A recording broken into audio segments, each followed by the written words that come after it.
हाय दोस्तों, कैसे हैं आप सभी। मैं डॉक्टर अनव्यास फिर से अपने YouTube चैनल पर आप सभी का स्वागत कर रहा हूं और आशा कर रहा हूं सभी ठीक है, मस्त एंजॉय कर रहे हैं। 10th मोस्ट इंपॉर्टेंट क्वेश्चन पर आ गया हूं। आप सभी बहुत अच्छी मेहनत कर रहे हो, 10वें क्वेश्चन तक मेरे साथ आ गए हो, यानी कि मेहनत तो फुल फ्लैश चालू है। आप सबका पेपर बहुत अच्छा जाएगा, मेरी और मेरी पूरी टीम की तरफ से शुभेच्छा है, क्योंकि आप सबकी मेहनत भी काफ़ी अच्छी चल रही है। अब देखो 10वां क्वेश्चन थोड़ा सा घुमा फिरा के पूछा जाने वाला क्वेश्चन है। वेयर हाउसिंग क्या होती है, इंटरनेशनल लॉजिस्टिक में बताइए, और बेंचमार्किंग क्या होती है, इसका ग्लोबल सप्लाई चेन में क्या इफेक्ट आता है। तो वेयर हाउसिंग बेसिकली जो स्टोरेज जो कैपेसिटी होती है, जो इन्वेंट्री को हम सिक्योर्ड और सेफ रखते हैं, उसी को वेयर हाउस कहते हैं। और बेंचमार्किंग एक तरीके का मेंटेन ऑफ द स्टैंडर्ड होता है कि हाँ भाई इतना, जैसे 1 घंटे में 20 यूनिट का प्रोडक्शन होना चाहिए, 1 घंटे में 20 यूनिट का प्रोडक्शन होना चाहिए, तो ये बेंचमार्किंग हो गया।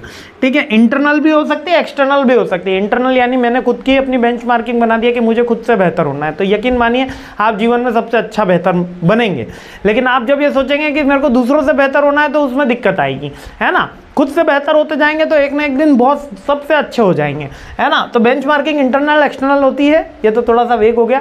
इंटरनल एक्सटर्नल होती है। इंटरनल यानी खुद की बेंचमार्किंग, खुद के स्टैंडर्ड फिक्स हो गए, और एक्सटर्नल यानी कि अपन ने कंपटीशन से जो एक बेंचमार्क फिक्स किया कि इस कंपनी ने इतना टाइम में ये गोल अचीव किया तो हमको भी करना है। तो वेयर हाउसिंग एंड बेंचमार्किंग के ऊपर है।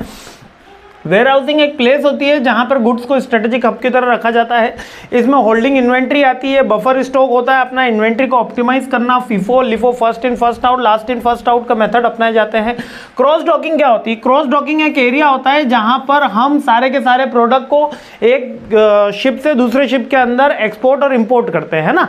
मतलब एक शिप से दूसरे शिप के अंदर भेजा या एक ट्रक से दूसरे ट्रक में भेजा, तो वो क्रॉस डॉकिंग हो गया। जैसे कि लक्स ने अपना माल जो है वो लाइफ बॉय कंपनी को दिया, लाइफ बॉय वैसे है सब HUL की, तो लाइफ बॉय ने अपना जो गुड्स है वो किसको दिया है, लक्स को दिया है। तो ये क्रॉस डॉकिंग हो गया। ऑर्डर फुलफिलमेंट, इसके एक्स्ट्रा सर्विसेज होती है, लाइक की इंश्योरेंस वगैरह की सर्विसेज होती है।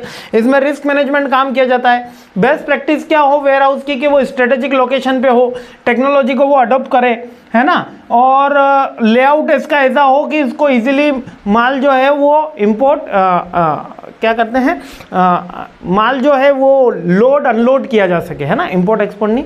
और लीन प्रिंसिपल का मतलब है कि एक्सेस माल नहीं रखा जाए और वेस्टेज कम से कम हो, वो लीन प्रिंसिपल है।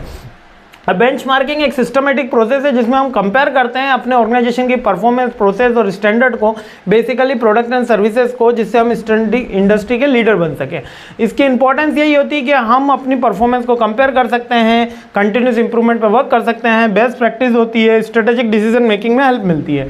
अगर इसकी टाइप की बात करें तो इंटरनल और एक्सटर्नल, जैसे मैंने आपको बताया था, तो एक्सटर्नल में कॉम्पिटिटिव आ गई, इंटरनल में खुद की बेंचमार्किंग आ गई।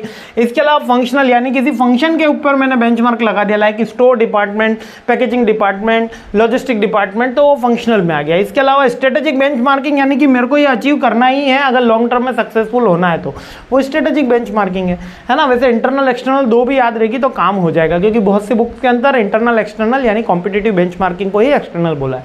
ठीक है, तो यही दो लिखी हुई है, और बहुत सी के अंदर फंक्शनल और स्ट्रेटेजिक भी लिखी है। तो आप मस्त रहिए, खुश रहिए, मुस्कुराते रहिए, क्योंकि 10 क्वेश्चन हो गए, केवल 4 बचे हैं। आगे बढ़ते हैं, सीरीज आगे बढ़ते हैं। जय हिंद।